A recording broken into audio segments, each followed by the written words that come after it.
Okay, let's look at the big picture here and let's kind of identify the real areas that we need to concentrate on. So let's really just take a story and let's look at how most people get into this stuff.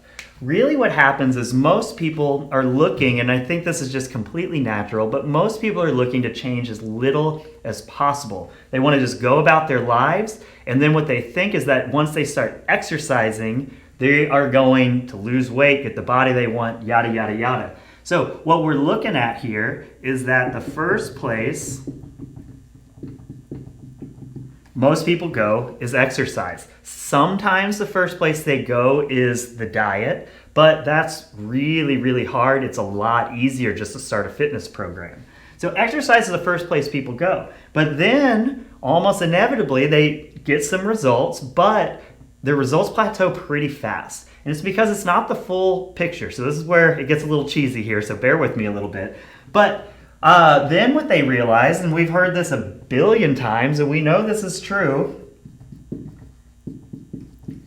that nutrition mixed with exercise gets amazing results. But here's the deal. This isn't the whole picture, and not only is it not the whole picture, doing only these two things is actually really, really hard, and it's actually a lot easier to do these two things once we add in a couple other things that are even easier to do. Okay, so it's not the whole picture. So what else is going on here?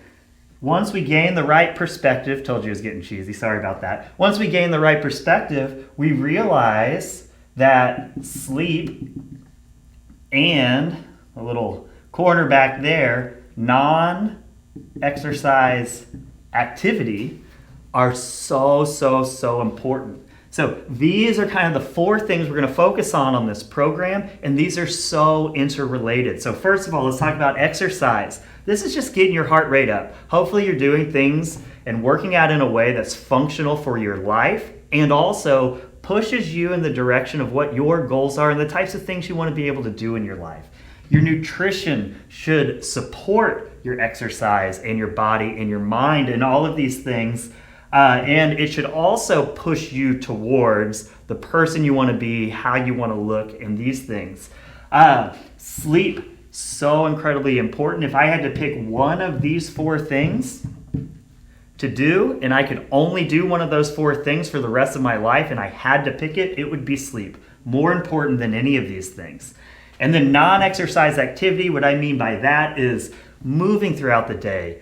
If you look at how long people spend sitting, they sit for breakfast in the car to work, they sit at work, at lunch, back in the car, at work, blah, blah, blah, all of these things. They get home, they sit. The only time they're up and moving around is maybe if they're getting an hour of exercise in, and that's just simply not enough.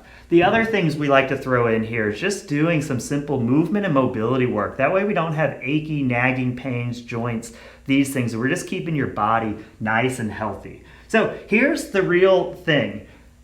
These are so interrelated. And the reason we don't just do one at a time is because each of these things affects the other thing so incredibly much. So let's look at an example here. Sleep is an interesting one, and this is something a lot of people struggle with, and this is going to be your biggest bang for your buck thing that can change your life tomorrow is get a good night's sleep. There's so much research. We'll go into this in later videos, but for right now, we'll just look at a few different things of how these relate.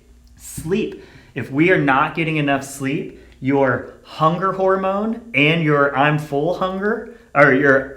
hormone literally flip. So what's going to happen is if you're not getting enough sleep, you almost become this bottomless pit of not being able to feel full. That doesn't mean you can't get full. You can absolutely get full, but the right hormones are not there to tell your brain, which is you. Sometimes I like to think of our brains and us as two different things, that we're full. So you can be hungry even though you've had more than enough. If we're not getting enough sleep, it is really hard to get motivated to exercise. And when we are exercising, we just don't have those energy levels we need. And if it's hard to get ourselves to exercise, man, it's going to be hard to get ourselves just to get up off the couch, to walk around, and just stay motivated for the things we need to do. So that's this way, but all of these things go back to sleep also. So if we look at nutrition, if we're eating at the wrong times, What that can do is affect our circadian rhythm, which is our body's way of determining, is it daylight, is it nighttime outside, what hormones do I need to release, should I be winding down for a sleep cycle or getting up? And if we're eating at the wrong times, we can really disrupt that cycle, which disrupts our sleep.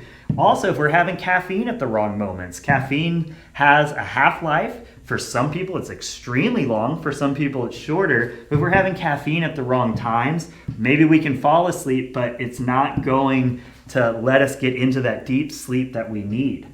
Exercise and non-exercise activity. If we're not as awake as possible during the day, then we're not going to be able to get down into that deep sleep. So that's kind of how sleep works. And if we're not very awake, we're not going to be able to get very sleepy. Or when we're sleeping, we're not going to be able to get into that deep sleep as well as if we're very awake, exposed to light, sunlight, moving around, activity. That really helps us get down to that super important deep sleep. We can go across any and every one of these, but the takeaway I want you to have from this video here is that all of these are so important and they all support the other. So if we're trying to exercise and we've got a bunch of inflammation in our diet, we're not getting our body the proper building blocks to recover from exercise and to support us, then exercise is going to be a lot tougher. If we're not sleeping, it's going to be a lot tougher. Non-exercise activity, there's actually studies that show that if you're sedentary all day, the metabolic effects of exercise really don't take root. So no matter how hard you're working, if you're sitting all day, it's not sticking. So this is the high level. We'll dig into each one of these to give you the specifics of what to do, and then we'll dig into each one of these to give you more specifics on why and the context and perspective. But here, just know that if we're trying to get results, which is why you're watching this video, it seems like it would be harder to do more things at once, but it is so much easier to do more things at once, because if we leave any one of these things out, it makes the other things that much harder. And once we get them all working together, everything just builds and snowballs and we get so much, there goes momentum out of this. Sorry for being cheesy. See you in the next video.